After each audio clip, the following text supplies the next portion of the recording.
Okay, hello guys. Pasensya na po at ngayon lang po ako nagkaroon ng stock ng Origo. Kailan lang din po kasi siya naging available. At sa mga nag-request, guys, magagawan ko na po ito ng comparison.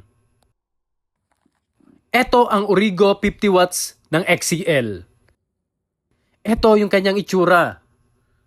Sa itsura, same na same lang ito ng mga pangkaraniwang mini driving light. Wala masyadong special sa kanya. At ito naman ang TDD 4642.